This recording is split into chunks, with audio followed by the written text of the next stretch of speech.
자, 25학년도 6월 모의평가 22번 해설을 한번 진행해 볼게요. 제가 지문을 읽어가면서 설명하는 부분이나 이렇게 체크해 둔 부분은 확실히 가져가셔야 됩니다. 우선 첫 문장 먼저 보면 보스 A and B가 나와 있죠. 그래서 고대 수립 채집 유대 그리고 우리의 초창기의 스피치 공동체들 안에서 어떤 스피치의 확산이 형성했대요. 뭐를? 가치들을 형성했대. 그럼 첫 문장 이렇게 정리를 한번 해볼까요? 스피치의 확산이 가치를 형성했다. 이렇게 정리해 줄 수 있을 것 같아요. 그리고 부수적인 정보들 있죠. 고대 그리고 현재 둘 다입니다. 오케이. 그 다음 문장 볼게요. 그 사실 어떤 사실이냐면 모두가 말하고 들을 수 있다라는 사실이 수용되어야만 했대요. 민족적으로. 그리고 그것은 뭐를 통해서 가능했냐? 인류 평등주의를 통해서 가능했대. 다시. 그러니까 모두가 듣고 말할 수 있다라는 사실이 수용되어야만 했대. 인류 평등주의를 통해서. 오케이? 그러면 우리가 알 수 있는 첫 문장과 두 번째 문장 사이의 연결성을 한번 파악을 해보면 첫 번째 문장에서는 스피치의 확산이 어떤 가치를 형성을 했대. 오케이? 근데 이러한 가치는 어떤 가치인 거야? 뒷문장에 따르면 모두가 들을 수 있고 말할 수 있다라는 그런 가치를 형성했다는 거죠. 즉 두 글자로 하면 뭐야 이게? 평등이라는 가치를 형성했다. 이렇게 첫 문장과 두 번째 문장을 연결해 볼 수 있겠지. 오케이? 그 다음 문장. 어떤 의사소통의 관점에서 사람들은 평등했대요. 똑같은 문장이죠. 같은 문장. 그리고 그거에 따라서 그것은 믿어졌대. 그들이 should be equal, 평등해야만 했다라고. 혹은 적어도 상대적으로는 그래야 했다고 믿어졌대. 같은 문장 반복되는 거 이해되죠? 스피치 확산이 평등을 형성했다. 평등이라는 가치를 형성했다. 그리고 이러한 코드에 의해서 Ancient Big Man이 허락받지 못했대. 뭐 하도록 허락받지 못했냐면 통제적으로 행동하기를 허락받지 못했대요. 오케이? 그리고 현대의 어떤 사무실 매니저들도 허락받지 못했대. 누구든 침묵시키는 것을 허락받지 못했대. At will. 마음대로. 오케이? 그러면 선생님 이렇게 물어볼 수 있어. Ancient Big Man? 얘가 갑자기 왜 나와요? 그리고 Modern Office Manager가 갑자기 왜 나와요? 이런 식으로 물을 수 있는데 생각을 해봐. 첫 문장에서 뭐 나왔어? Both A and B. 보이죠? 고대 수립 채집 유대가 누구랑 이어지는 거야? 어떤 예시랑 이어지는 거야? 그렇지. Ancient Big Man이랑 연결되는 예시고 우리의 어떤 초기의 의사소통 커뮤니티, 현재의 의사소통 커뮤니티가 모던 오피스 매니저랑 이렇게 연결되는 거야. 되게 유기적이죠? 오케이? 그리고 추가적으로 will이라는 단어가 있죠.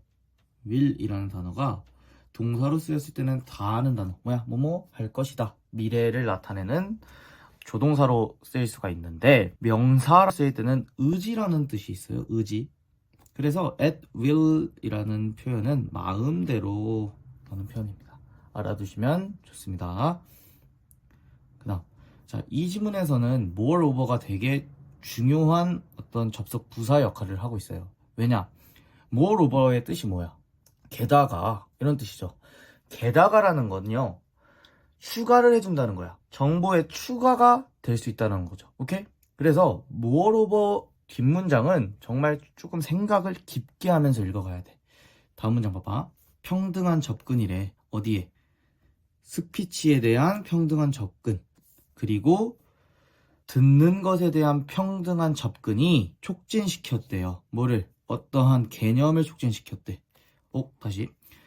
스피치의 확산이 평등이라는 가치를 형성을 했는데 이러한 평등한 스피치가 뭐를 했대요? 개념을 촉진했대요. 새로운 정보죠. 그래서 그럼 어떠한 개념일까? 이 뒤에 A, B, and C 병렬로 다 노션을 알려주는, 수식해주는 대시입니다. 그래서 어떤 재산이 공동으로 소유되어야 한다. 그리고 어떤 상품이나 음식, 특정한 상품이나 음식이 공유되어야 한다. 그리고 모두가 어떠한 규율을 갖는데, 어떠한 규율이냐면 모두를 돌봐야 하는 규율을 갖는다. 아, 이 개념이 뭐야? 어떤 공동체에 대한 가치구나. 이런 식으로 조금 일반화 시킬 수 있겠죠. 재산을 공동 소유하고 특정한 상품과 음식을 공유하고 모두를 돌봐야 한다라는 규율이라는 개념을 촉진했다. 새로운 정보 등장한 거죠. 그 다음 문장. 이것은 아마도 더욱 사실이래. 어디서? 수렵 채집 안에서. 뭐보다? 현대의 가족, 어떤 친구 무리 혹은 직업 공간에서보다. 이해돼? 그러니까 그 다음 문장에서는 무엇을 얘기해 준 거야? 이러한 공동체에 대한 가치가 수렵 채집 사회에서, 즉 과거에 더욱 사실이었다. 요즘은 사실 공동체에 대한 가치가 조금 떨어졌다라는 문장이에요. 이해되지? 그 다음. 그러나 심지어 이러한 경우에서도 우리는 믿는데요. 공유랑 어떤 상호 원조가 올바르고 적절하다고. 오케이.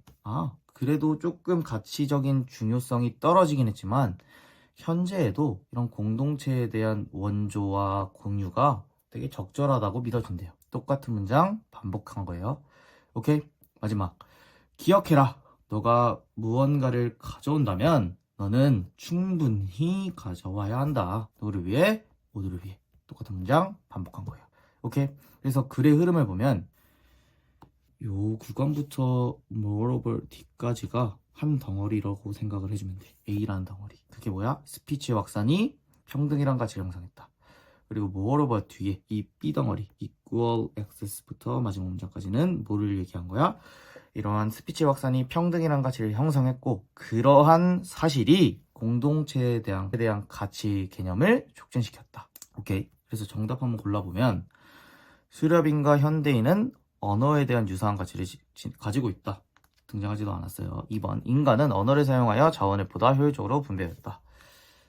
아니고 현대사회는 고대 수렵사회보다 평등한 체계에 의해 운영된다. 반대죠. 오케이. 4번. 인간 의사소통의 평등성은 공유와 공조 가치 기반을 형성했다. 의사소통의 평등성이 공동체에 대한 가치를 형성했다. 4번이겠죠.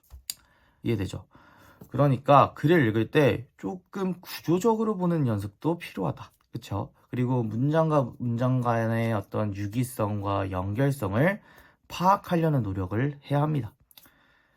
그래서 요 22번 해설은 여기서 조금 끝내보도록 하겠습니다.